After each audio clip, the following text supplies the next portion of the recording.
Então, instrumentação cirúrgica, boa tarde. Vamos falar essa tarde sobre a instrumentação cirúrgica oncológica na especialidade da cabeça e pescoço. Eu sou Eliette Santos, eu sou enfermeira, porém no Instituto Nacional do Câncer, eu sou concursada como técnico de enfermagem e sou instrumentadora cirúrgica. Então, vou poder tentar passar a experiência de quase 15 anos, mês que vem, em abril, vou fazer 15 anos no Instituto Nacional do Câncer e venho passando por várias clínicas na oncologia cirúrgica. Cabeça e pescoço é uma das clínicas da oncologia cirúrgica do HC1. Então, nós vamos, nessa apresentação, temos que passar a rotina sobre o que é a cirurgia oncológica da cabeça e pescoço e também para os circulantes e instrumentadores cirúrgicos, é importante saber sobre a cirurgia cirúrgica ou cirurgia oncológica da cabeça e pescoço e os instrumentais que se usam na cabeça e pescoço. Então, a cirurgia de cabeça e pescoço, ela é uma especialidade cirúrgica que trata principalmente dos tumores benignos e malignos da região da face, fossas nasais, seios paranasais, boca, faringe, laringe, tireoide, glândulas salivares, dos tecidos moles do pescoço, da paratireoide e tumores do couro cabeludo, segundo a Sociedade Brasileira de Cabeça e Pescoço. Então, os locais do câncer de cabeça e pescoço obviamente, nós sabemos que já nos diz cabeça e pescoço. Mas será mesmo que será esse cabeça e pescoço? Quais serão os locais certos? Então, nós temos o órgão que são, como eu falei, laringe, fossa nasal, língua, faringe. Então, esses são os órgãos dentro da cabeça e pescoço que podem ser acometidos por alguma moléstia do câncer, né? Então, fique atento aos sinais do seu corpo. Quais são os principais tipos de câncer na região da cabeça e pescoço? Dentro da cabeça e pescoço, a especialidade, temos o câncer mais prevalente, que é o carcinoma epidermoide, é o principal tipo de câncer de boca, faringe e laringe, enquanto o carcinoma papilífero é o tipo de câncer da tireoide mais comum. Então, temos muitas perguntas frequentes sobre a cabeça e pescoço. Uma das se pergunta com bastante frequência se esse câncer acontece mais em homens ou mulheres. Então, o câncer de cabeça e pescoço, ele é mais frequente nas regiões da cabeça e pescoço. Nas mulheres, é o câncer de tireoide. E nos homens, o câncer de boca, laringe e faringe. Existe algum tipo de prevenção para o câncer de cabeça e pescoço? O combate ao uso de cigarros e bebidas alcoólicas é a principal forma de prevenção do câncer de cabeça e pescoço, pois são os fatores de risco mais importantes no surgimento da doença. A associação dos maus hábitos, como beber e fumar, multiplica ainda as chances de surgimento de tumores na cabeça e pescoço. Então, estimativa, né, em estudos, que a maior parte dos pacientes de cabeça e pescoço desenvolve através do uso excessivo de álcool, cigarro e má alimentação. Então, uma grande estimativa dessa tríade, digamos, do mal, que realmente que vai prejudicar o organismo, excesso de álcool, cigarro e má alimentação, então vão verter para uma má distribuição assim, no corpo e suscitar células malignas cancerígenas. Então, elas são carreadoras do câncer para surgir cabeça e pescoço. Os procedimentos cirúrgicos. Dentre os procedimentos cirúrgicos diagnósticos realizados pelo cirurgião da cabeça e pescoço, destacamos a faringolaringoscopia, realizada para examinar, avaliar e, eventualmente, biopsiar lesões da laringe e faringe. Por isso, é faringolaringoscopia. Faringolaringoscopia. Laringoscopia, parece até um palavrão, mas não é. Então, quando o cirurgião ele lança a mão desse exame na cabeça e pescoço para detectar, ele vai examinar e avaliar e possivelmente biopsiar lesões que estão destacadas na laringe e faringe. Dentre as cirurgias mais comumente realizadas pela especialidade, podemos citar a tireoidectomia, a traqueostomia, as cirurgias de glândulas salivares, que são as parótida, a submandibular, tumores de boca e da laringe. Cirurgia da cabeça e pescoço, tireoidectomia total e tireoidectomia parcial. Como o nome está já predizendo, total porque tem a ressecção total da glândula tireoide, normalmente é feita nos casos de câncer da tireoide. E parcial é parcial, uma ressecção parcial da glândula da tireoide. Cirurgia da cabeça e pescoço nas principais cirurgias eletivas. Então, tireoidectomia é uma cirurgia eletiva. Ela não tem um grau de gravidade. A tireoide é um órgão ímpar, altamente vascularizado, situado na porção anterior do pescoço, entre o ocioide e a fúrcula external. Tem a forma de H, divide-se em lobo direito, esquerdo e o istmo. Os principais tumores de tireoide são adenoma folicular variante, de carcinomas, sarcomas e linfomas múltiplos. Os principais cirurgias, além da tireoidectomia, que é uma cirurgia eletiva e que explora apenas as partes moles, os principais tipos de tireoidectomia são tireoidectomia unilateral, subtotal, bilateral, tireoidectomia quase total e tireoidectomia total. Além, não é só total e parcial, então tem essa subdivisão de acordo com a presença acometida do tumor dentro, né, do tecido. E, obviamente, o cirurgião é que indica sobre essa secção. A laringectomia é a ressecção da laringe. A laringectomia total é a retirada completa da laringe, que ela é cartilaginosa, do ocioide e dos músculos em fita inseridos na laringe e possível exerese do espaço pré-epiglótico junto com a lesão. Então, no dia a dia do Instituto, quando vocês estiverem em ação, vocês vão ter a oportunidade de ver a laringectomia parcial ou total. Lá na frente, nos slides, vou fazer uma alusão da cirurgia. A dissecção cervical radical.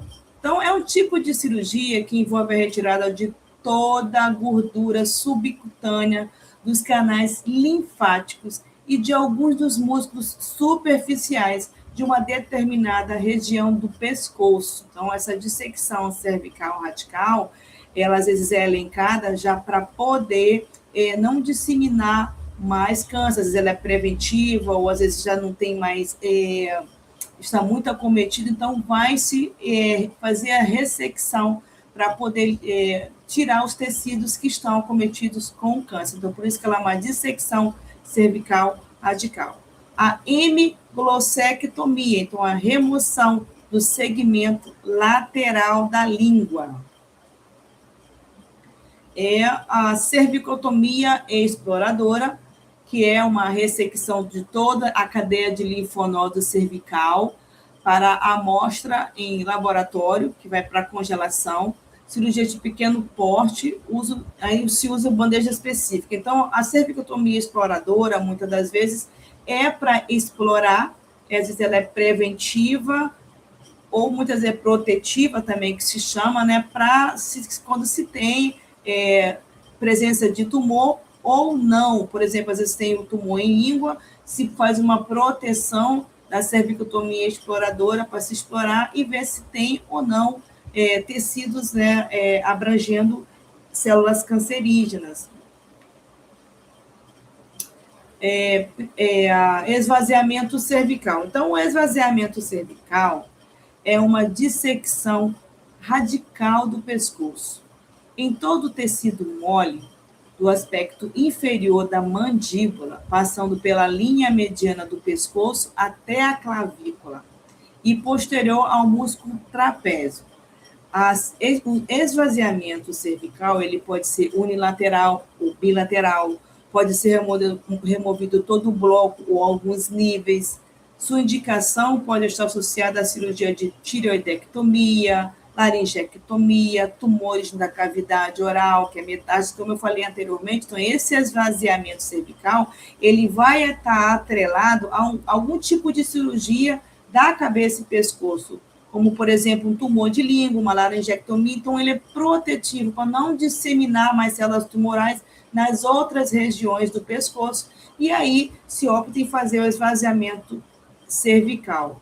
Quando associada a outra cirurgia, e a gente sempre tem que atentar para o uso de material também no dia a dia, vocês vão ter que aprender isso, quando, por exemplo, se tem o câncer de boca da língua e vai fazer o esvaziamento cervical. Obviamente, como já é protetivo para não vir disseminar células para o pescoço, os cirurgiões de cabeça e pescoço optam primeiro de começar pelo pescoço, pelo esvaziamento, porque é considerado cirurgia limpa, e depois passo propriamente para a cirurgia de língua, né? A glossectomia, que é onde está o tumor, que é a parte que a gente considera contaminada. Então, tem essa vertente, esse olhar de separar os materiais, não podemos ter o mesmo material que usa na boca para o pescoço.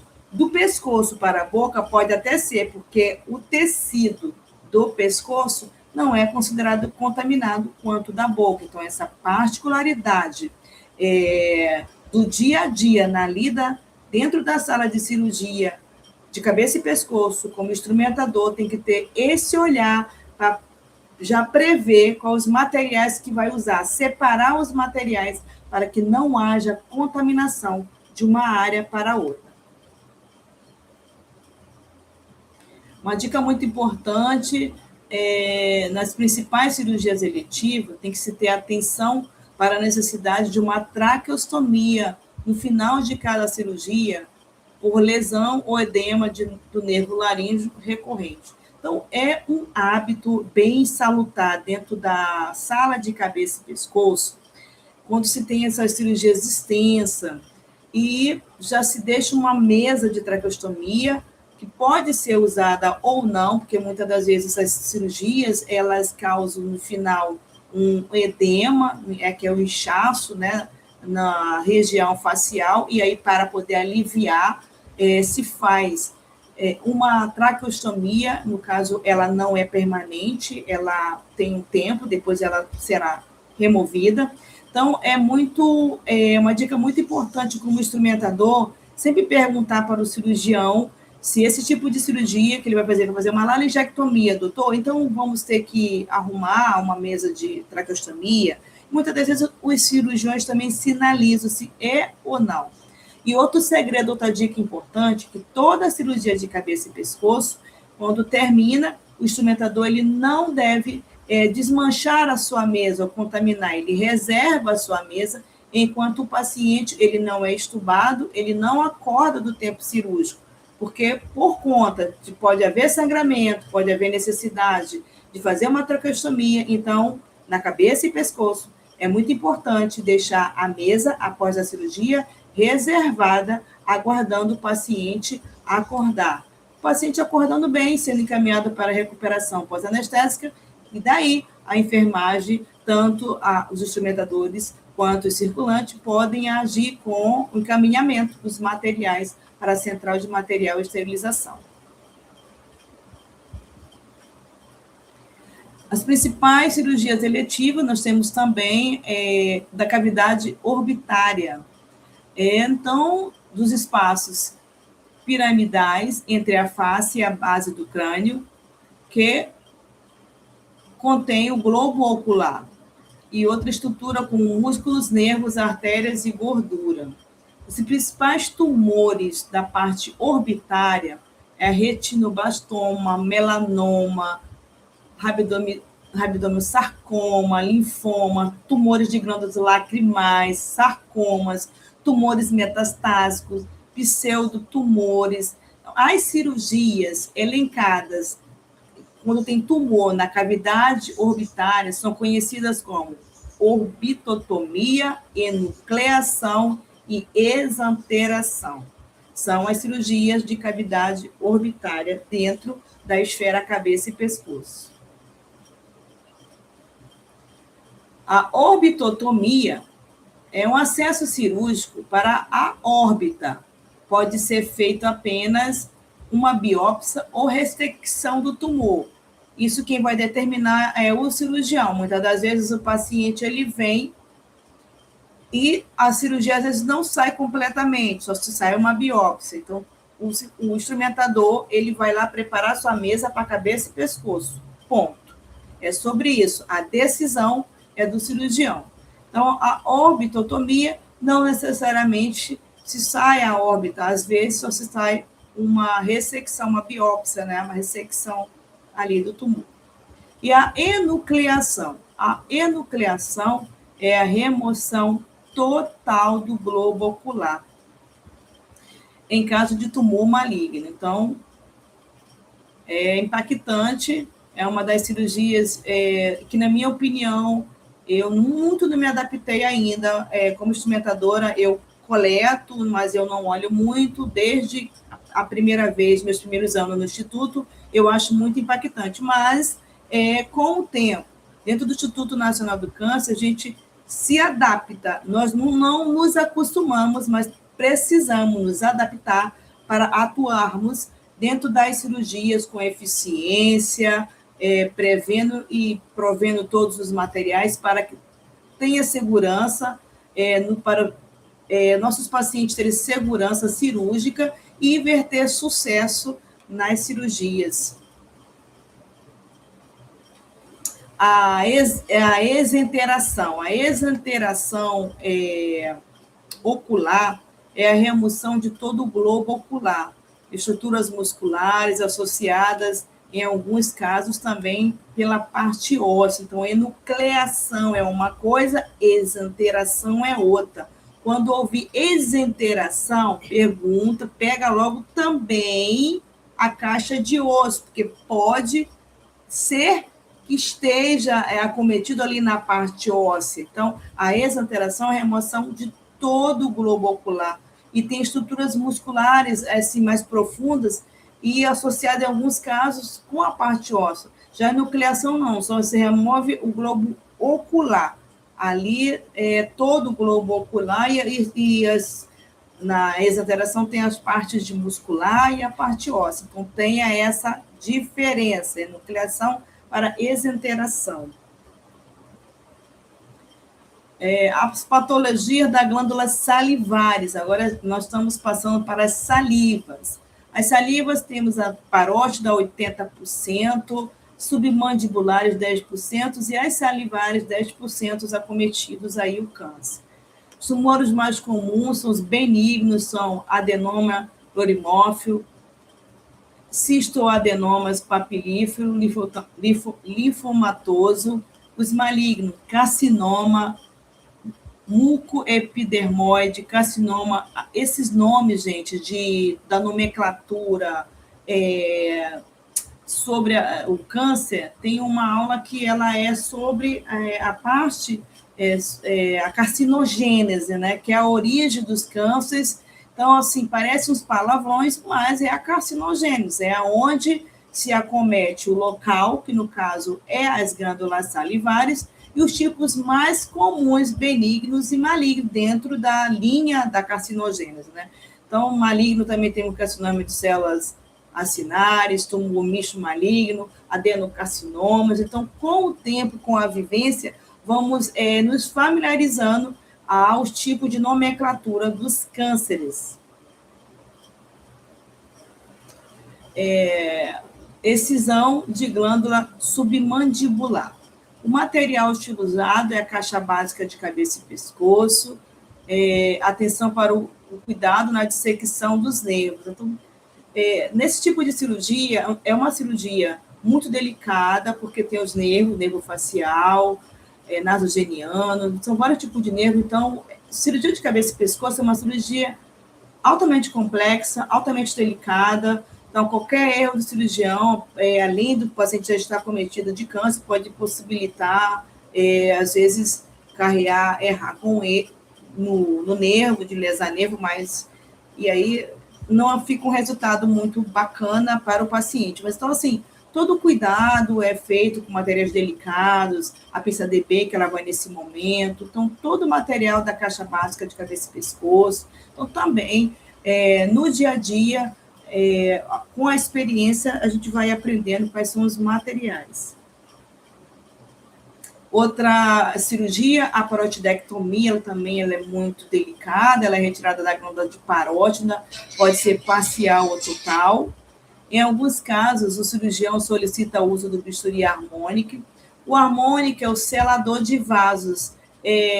Nós temos várias apresentações, eles gostam muito do ultracísio, ou então o ligachu, que é pequenininho, o shot para cabeça e pescoço, porque facilita lá a área muito vascularizada. Então, com esse tipo de energia, esse tipo de tecnologia, esse bisturi ele vai selar os vasos com muito mais precisão e rapidez, vertendo segurança na cirurgia e para o paciente também, para ter uma boa recuperação.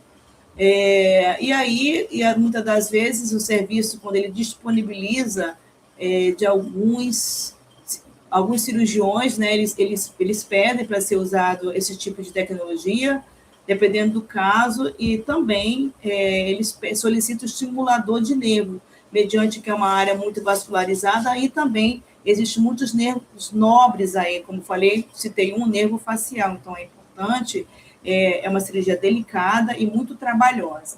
O material de traqueostomia, ele fica de stand-by, como eu falei, toda a cirurgia de cabeça e pescoço, você tem que ter o guardado, o truque, né, o material de traqueostomia, porque se houver necessidade, você é um instrumentador já habilidoso, já está ali o material à espera.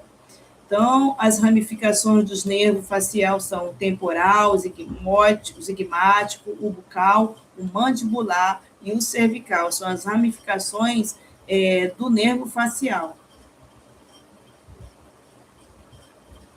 A parotidectomia, né, o nervo facial e o nervo facial sendo exposto, só fazendo alusão. A parotidectomia em alusão aí em fotos, aí já está o preparo, o posicionamento, com a hiperextensão do pescoço, com uma rodilha, né? E por detrás da escápula tem o coxim cervical para poder expor, fazer a hiperextensão. E aí ali já do lado direito aqui da imagem, já é a cirurgia propriamente realizada, já caminhando para finalização, pois já tem a inserção do dreno, né? Que vai precisar drenar. Às vezes, esse tipo de cirurgia, ela ocorre muito a reação inflamatória, e aí, por conta disso, causa muito seroma, e também, às vezes, da própria demanda do organismo de mexer no organismo, né, de afastar. Então, o organismo ele ainda tem que entender o que aconteceu, o sistema imunológico. Muitas das vezes, arca a mão, né, leva-se mão do dreno, já somente para poder estar trazendo esse seroma, que possivelmente pode se haver ou não, né, dentro do pós-operatório. Então, o dreno ele é mais para poder não deixar espaço morto e nem deixar acúmulo de líquidos, no caso, seroma.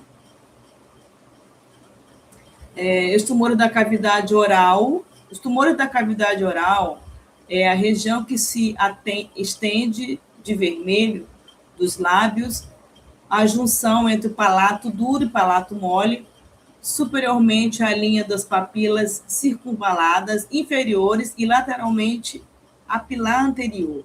Os principais tipos de tumor da cavidade oral, como eu falei, a carcinogênese, né? Carcinoma epidermoide, bem diferenciado, carcinoma epidermoide moderadamente diferenciado e carcinoma epidermoide pouco diferenciado.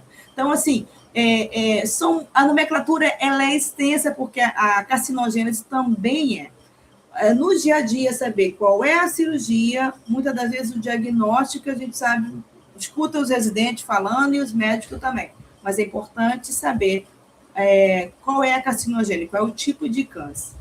A principal causa de tumor na cavidade oral é o tabagismo, o etilismo, o baixo status socioeconômico, com isso a pessoa tem uma higiene bucal deficitária, e aí às vezes não se alimenta bem, e aí começa a ter irritação mecânica crônica pelo uso de prótese, né, mal ajustada, dieta pobre em vitamina A e C, mas comumente em homens acima de 50 anos. Para você ver, né, até às vezes a irritação mecânica crônica do uso de prótese mal ajustada pode vir a causar um câncer de tumor na cavidade oral. Eu conheço um exemplo clássico na minha família, que foi a minha avó, que gozava de boa saúde, aos 90 anos, foi aparecer câncer de tumor de língua, por conta do trauma mecânico feito por dentadura. Então, assim, o organismo, ele estranha, né? Então, o que é o câncer? É o crescimento desordenado das células. Então, ela cresceu desordenada, já não é uma coisa que está no trilho, que é certo para o seu organismo, virou patológico, cancerígeno. É uma desordem dentro do organismo das células. E, como eu falei, a minha avó sofreu glossectomia, né, por conta do trauma da dentadura. Glossectomia é uma ressecção de tumor de língua, pode ser feito parcial ou total, pode ser feito esvaziamento cervical por profilaxia ou por metástase cervical. A minha avó fez profilático, esvaziamento cervical, como eu falei, para não disseminar para o pescoço, por isso se faz a cadeia de linfonodos, se retiram, né, para poder ter uma profilaxia.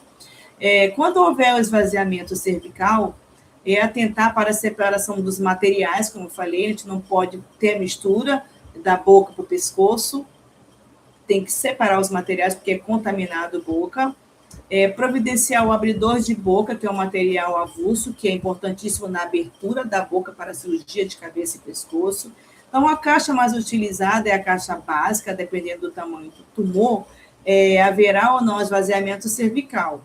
O instrumentador, ele define a quantidade de material a ser utilizado na sua mesa. Isso aí também, com o tempo, todos vão ter a destreza, tem o conhecimento básico, tem a metodologia e cada um, entre aspas, tem o seu jeito de ser, que a gente pode considerar até mania. O importante é seguir os tempos cirúrgicos e prover os materiais necessários para cada cirurgia. Os tumores da laringe. A laringe é uma caixa cartilaginosa situada na 4ª a 6ª vértebra cervical. Suas 3 principais funções são passagem para o ar, válvula para fechar e passagem do ar, do som e da fala. Sua anatomia cirúrgica pode ser dividida em estruturas cartilaginosas, estruturas clássicas, pregas vocais verdadeiras, pregas vocais falsas, músculos, mucosas e etc. Isso faz parte da laringe. A laringe, ela é dividida em 3 regiões: glote, subglote e supraglote.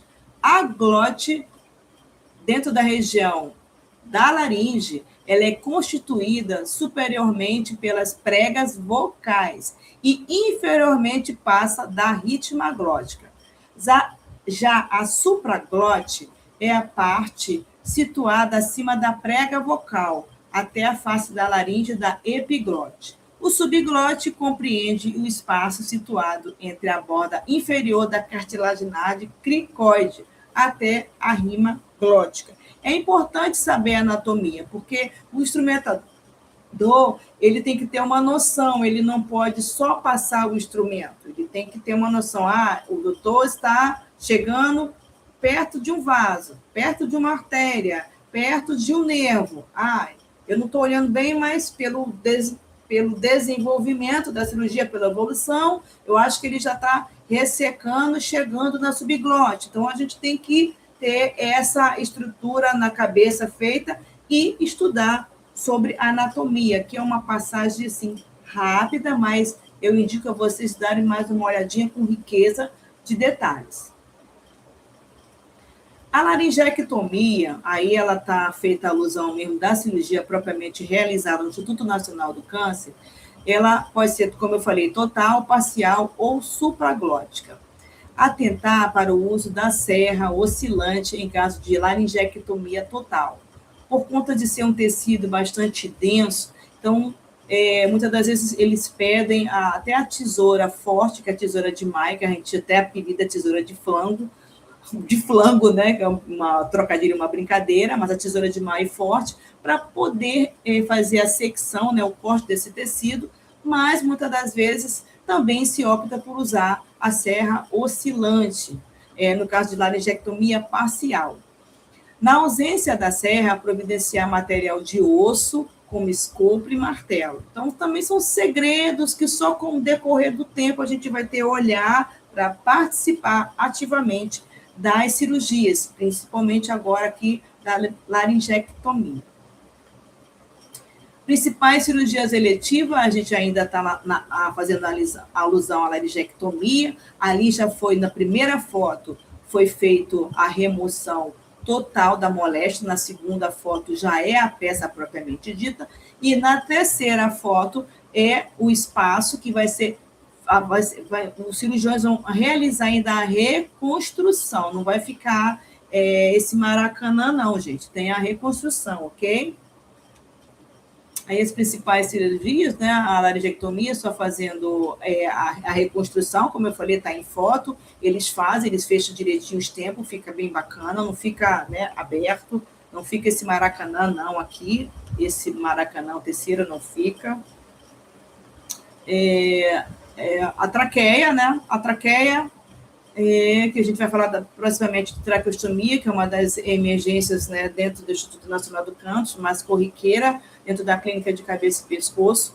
A traqueia, ele é um órgão, olha a anatomia aí, viu? Ele é um órgão tubular do aparelho respiratório, que inicia-se na cartilagem cricoide e estende-se até a carina, medindo de 10 a 13 centímetros de extensão e de 1,8 a 2,3 milímetros de diâmetro no adulto.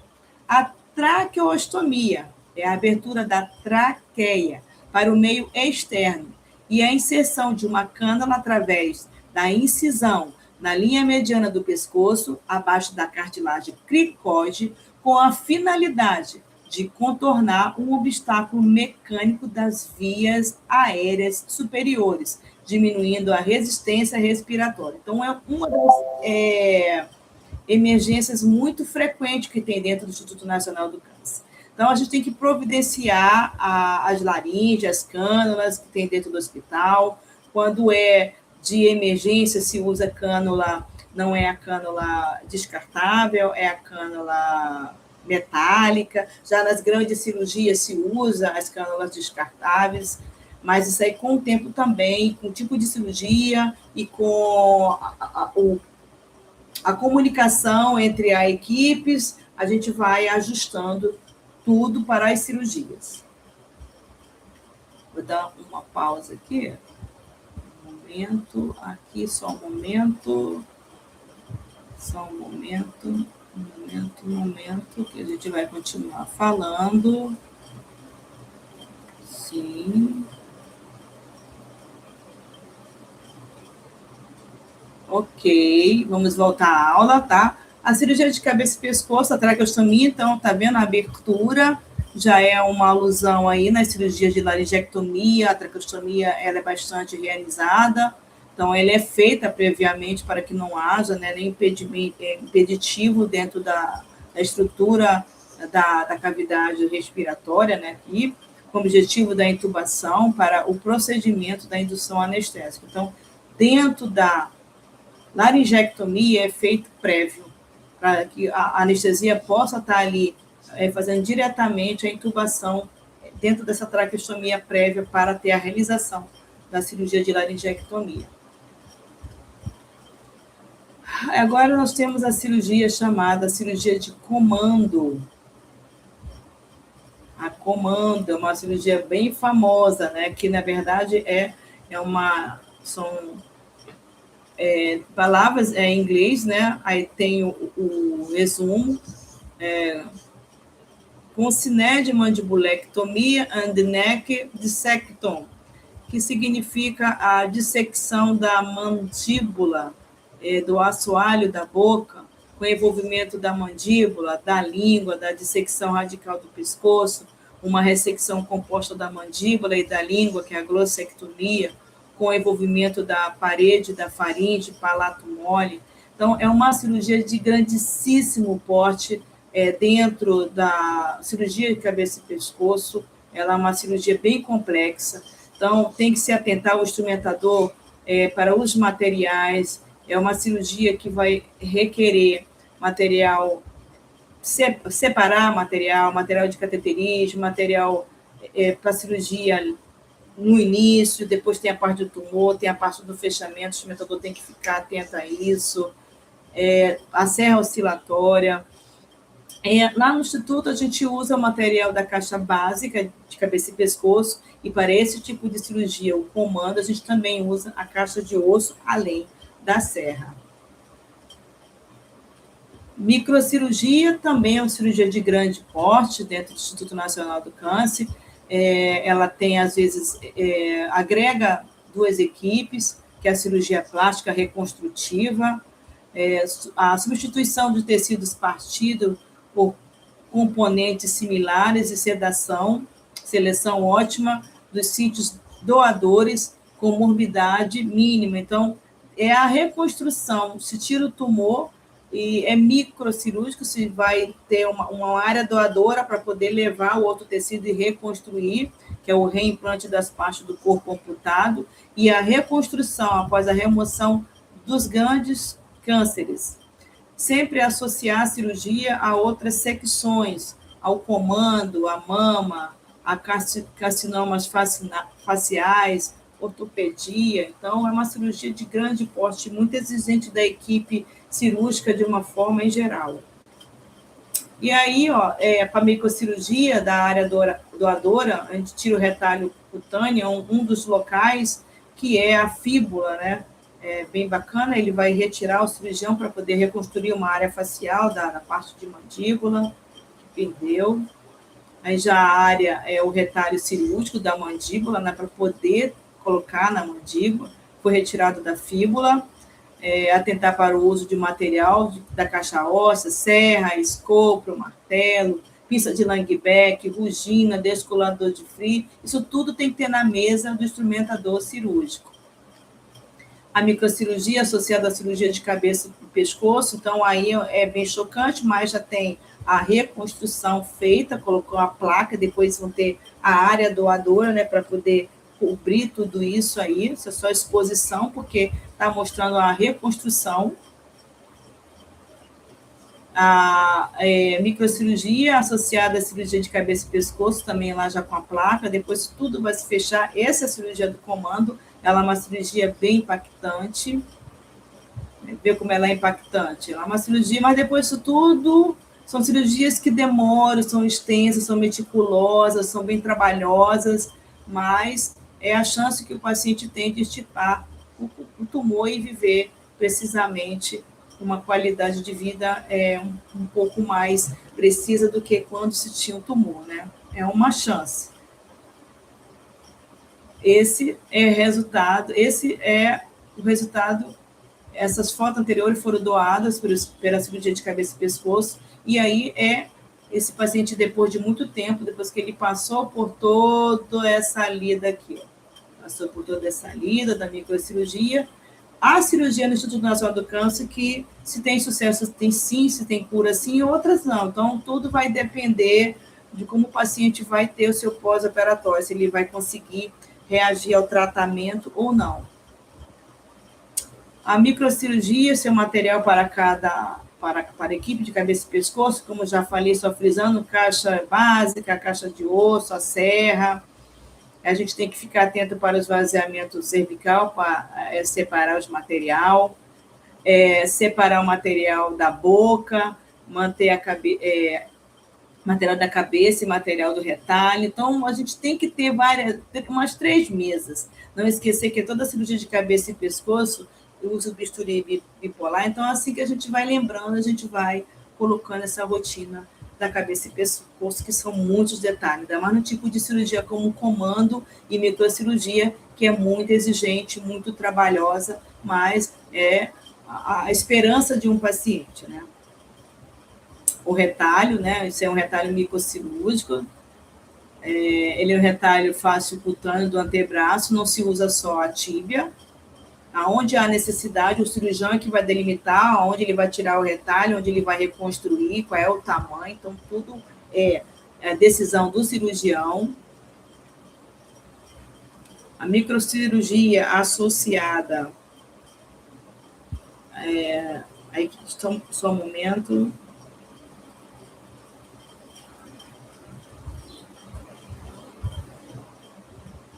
A microcirurgia associada à cirurgia de cabeça e pescoço, né, material utilizado, nós temos sempre que falar dentro desse dia a dia que você vai arrumar a sala de cirurgia como circulante e vai atuar como instrumentador, você tem que ter o olhar para você buscar os materiais solicitados. Então, dentro da cirurgia de microcirurgia, do Instituto Nacional do Câncer, nós temos uma caixa básica de micro, temos bastante material, temos as bandejas de microanastomose, que são pinças delicadas, em que o cirurgião vai pegar o retalho da área doadora para usar as pinças delicadas, ele vai sobre microscópio, porque ele vai reconstruir vasos e artérias. Então, também temos a caixa de osso da plástica, nós temos a serra oscilatória, temos o drill, alguns materiais consignados, como as placas e parafuso, como eu falei, a bandeja de microanastomose, que são as pinças delicadas para a parte vascular, pinça de Langbeck, né, que é para separação lá. Então, assim, são muitos detalhes que a gente vai aprendendo no dia a dia. O dermato, às vezes usa, às vezes não usa, é aquele que para remoção da pele, também para fazer enxertia, e realmente, só com a vivência no dia a dia, é que nós vamos aprendendo a lida dentro do Instituto Nacional do Câncer.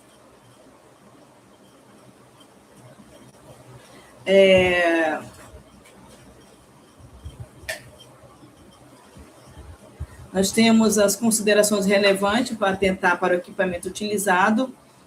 Como eu falei que é uma cirurgia de grande porte no Instituto, então é uma estrutura bastante extensa. Então, de mais de 12 horas de cirurgia, existe os revezamentos, então uma equipe fica em cima tirando o tumor, outra já fica preparando a área doadora para poder tirar o retalho. Então, aí o circulante, junto com o instrumentador, tem que pegar 2 bisturi, 2 placas, os 2 bisturi monopolar e bipolar, 2 aspiradores, o motor da serra, o microscópio, e atentar para a quantidade de material. Então, a gente usa bastante material, minha gente. Então, imagina que é o dia inteiro de cirurgia.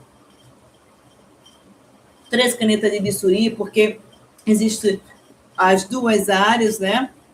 E depois tem a área de fechamento, não pode usar o mesmo bisturi que tirou o tumor, tem que estar atenta a isso. Então, por isso que existe 3 canetas, 2 serras, as extensões de aspirador. Então, a cabeça tem que ficar a 1000, sempre vendo os detalhes. E lembrando que os detalhes vão se pegando com o dia a dia. E as cirurgias de urgências e emergências, eu já falei previamente, a traqueostomia é uma cirurgia de bastante frequência do INCA, de grande urgência. Muitas das vezes, às vezes, entra também a emergência vermelha, que a gente fala que é a ligadura da artéria carótida, quando há o rompimento da carótida externa, ou a carótida comum à esquerda. Então, a gente, no INCA, emergência de carótida, fala ligadura de carótida, tem que ficar atento, porque é para salvar uma vida. Então, corre-se para botar um material de traqueostomia, bandeja, e muitas das vezes pega até a caixa básica, tem que ter o dinamismo para poder atender esse tipo de emergência que a gente considera emergência vermelha, que é uma ligadura de carótida. Posicionamento cirúrgico dentro da cabeça e pescoço, Todas as cirurgias e posição é em decúbito dorsal ou supina. Tem o rolo da região intraescapular, que a gente chama de coxim, alguns nem necessitam. O apoio da cabeça, que nós chamamos de rodilha, que é o posicionador da cabeça. E nas cirurgias de microcirurgia, atentar para o posicionamento do local onde será retirado o retalho. Mais ou menos aqui, não dá muito para ver o desenho, que é o posicionamento, né? Instrumentador. Lá no INCA, na cirurgia de cabeça e pescoço, o instrumentador sempre fica à esquerda, que o lado direito é o carrinho de material, os aparelhos de anestesia. Os cirurgiões ficam à cabeça do paciente. Embaixo, bisturi e o layout da sala de uma forma em geral. E aí agora a gente vai falar um pouco das caixas, né? De acordo com a sistematização da assistência de enfermagem.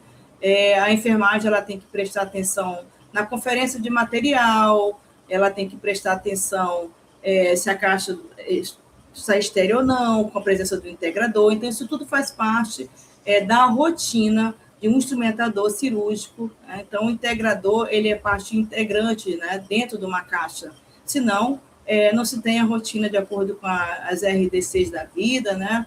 De acordo com que tem as preconizações de base para uma segura cirurgia. Então, aí o instrumentador vai entregar se a coisa virou, né?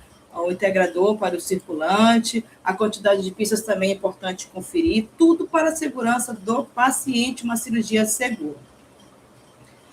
Nós temos também aí apresentando esse equipamento, que a gente sabe que é o bisturi elétrico. O de baixo é o de selador de vasos, que é de ultracísio, que agora a gente está nem mais com essa apresentação, só estamos com, atualmente, o ligachu, mas é importante, são tecnologias que se agregam para a cirurgia. Então, esse é um bisturi elétrico, que é para hemostasia, né, nas grandes cirurgias. Apresentação, ligachu.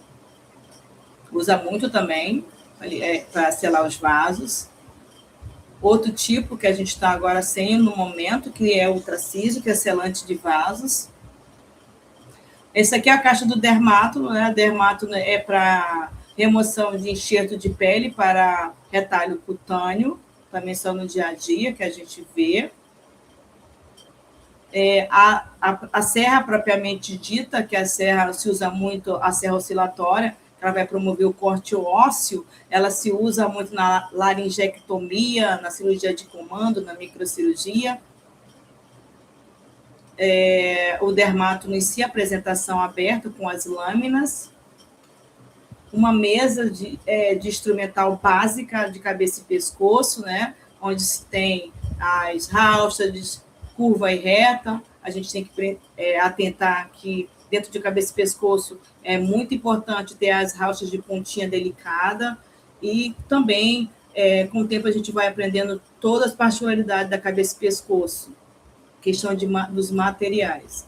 E aí, alguns instrumentais que se usam bastante dentro da cabeça e pescoço, né, que é a Baby Mix, que se fala, que é vista pequena, que é delicada para vasos e pedículos, a DB, que é uma caixa vascular, o Free, que usa para ressecar as partes, né, poder fazer a remoção do tecido, descolamento do tecido. Dentro da caixa de enucleação, nós temos esses afastadores, que é o custezinho, um ganchinho, o afastador bléfaro, e nós temos o Free, nós temos as puretas, temos a pega da parte óssea também. Então, são materiais dentro da caixinha de enucleação. Outros materiais cirúrgicos, nós temos também material ósseo, que é a pinça goiva, a Lue, a pinça goiva também, a Langbeck, são pinças utilizadas na parte óssea. A tesoura, são as tesouras Foster, né? Nome popular, tesoura de Stevens, aquela de pontinha, né? Delicada, como se fosse, alguns chamam de tesoura de pele. Nome popular, tesoura de pele, que eles chamam, é a tesoura de Stevens. Também afastador de semilha, muito utilizado na cabeça e pescoço, cirurgia de tireoide. Pinça colinha oval para fazer asepsia. O abridor de boca, ele é muito utilizado também. Aí tem o nome do seu criador, Make Evil sem sucção, com 3 lâminas. A pinça dela, também, ela é muito usada. A alicate do particulação para fio de aço, os afastadores de Volkmann, a cureta de Simon, ponta reta, novamente a pinça Langbeck. A pinça Langbeck, minha gente, ela se usa muito em cirurgia de mandibulectomia, que o cirurgião ele segura aqui mesmo a parte da mandíbula, né, para ajustar e retirar a parte óssea acometida por câncer. Então, a Langbeck é uma pinça bastante utilizada na cabeça e pescoço, parte óssea. A lima para osso baioneta, a lima, depois que rompe o osso, né, o cirurgião precisa, é como se fosse uma lixa, né, para poder fazer a parte óssea lixar. A pinça goiva, Lui, também se usa muito. Pinça goiva, baia, tem esses nomes bonitos, né? Pinça goiva, Luia, tem um monte de nome. A gente só sabe que é pinça da parte óssea. Muitas vezes a gente até esquece que são muito nomes. A nomenclatura de instrumentais cirúrgicos é extenso mesmo. A cisalha Liston, ela é de corte. Outra ali é um afastador também, é Memphis Finger. Ali, de novo, a De Baker, o Eilton Retrator, que é um afastador autostático, o nome popular é um afastador autostático, pinça de Janssen, muitas pinças. Né? A Mixer Forceps, que é uma pincinha delicada. A outra, a La Regal, ela parece uma mixer, porém ela não é uma mixer. A diferença é que ela dentro ela é inteiriça, ela é uma pinça paravascular. Ela não é pinça como uma pinça de mixer fórceps para a hemostasia. Também se usa muito o farador raspatori, né, que é o nome popular, que é a rogina, é para descolamento, né, do tecido ósseo. Os ganchinhos, o nome popular gancho de nervo, que é o von Graf. Existem os porta-agulhas também que se usa muito na microcirurgia, que é os porta-agulhas de Cision, bem delicado. São as tesouras de micro. As Kerrison também se usa muito na cirurgia de neurocirurgia, que é para cortar a parte óssea, também se usa na cabeça e pescoço, é material ósseo, né? Então, se usa muito. Os ganchinhos se usa muito na cabeça e pescoço. A pinça delicada, a pinça anatômica de micro, que ela chama-se... Os médicos no dia a dia, eles não falam, me dá uma pinça de Javelin Chiles Forceps. Eles não falam. Eles falam, me dá uma pinça anatômica de micro, e a gente acaba conhecendo. Como eu falei, é muita pinça, a gente acaba não decorando tantos os nomes, mas umas principais a gente grava assim, a gente tem que saber. O nome popular do abridor de boca, né? Abridor de boca é o Digamitung. O Free, nome popular do escolador de Free, né? Como já falei, para retirar. Aqui tem algumas coisas que é repetição. Os costótomos, os osteótomos, o escopro e o martelo, que muitas das vezes o cirurgião ele faz quando ele não usa diretamente a serra, ele consegue acabar descolando a parte óssea, quebrando, né? Então ele usa o escopro e o martelo. É bem também de ortopedia, a parte óssea. E é sobre isso. A cabeça e pescoço, ela é um câncer bastante prevalente, tem muitas incidências também, por fatores de vida que acometem, né? É bem estressante no dia a dia, quando a pessoa, fatores de risco, fuma, bebe. Então, aí abre mais brecha, né? Para adquirir, às vezes, os cânceres de cabeça e pescoço. Então, no dia 27 de julho, ele foi decidido internacionalmente como o Dia Mundial de câncer de cabeça e pescoço. Então, lembre desse dia, oriente os seus colegas, pessoas conhecidas, evitar fumo, má alimentação. Também não falei aqui, um dos carreadores de câncer de cabeça e pescoço é o HPV, muitas das vezes por os cânceres de boca, por causa de sexo oral, que é o sexo que não tem proteção. Então, o HPV é também carreador de câncer um dos maiores carreadores de câncer de cabeça e pescoço, a parte oral. Então, assim, o estilo de vida é muito importante, ter hábitos saudáveis, ter uma boa ingesta de hídrica, uma boa alimentação enriquecida em vitamina C, todos os nutrientes, um bom estilo de vida também, não ser sedentário, evitar de beber, de fumar. Então, tudo isso contribui para a saúde, né? Quando a gente não tem esse histórico dentro da vida, abre portas e para doenças, né? Inclusive de cabeça e pescoço, os cânceres, né? E é isso, 27 de julho, dia do combate mundial de câncer de cabeça e pescoço. E é isso, peço muito obrigado. Quero dizer para vocês que são muitos detalhes, só se aprende no dia a dia. Então, essa oportunidade ela está sendo aberta e vocês, com o tempo, vão estar expert na cirurgia de cabeça e pescoço. Quando os ventos da mudança sopram, umas pessoas levantam barreiras, outras constroem moinhos de vento. Eu espero que vocês construam uma história bonita no Instituto Nacional do Câncer, façam a diferença e sejam felizes. Deus abençoe. Obrigada.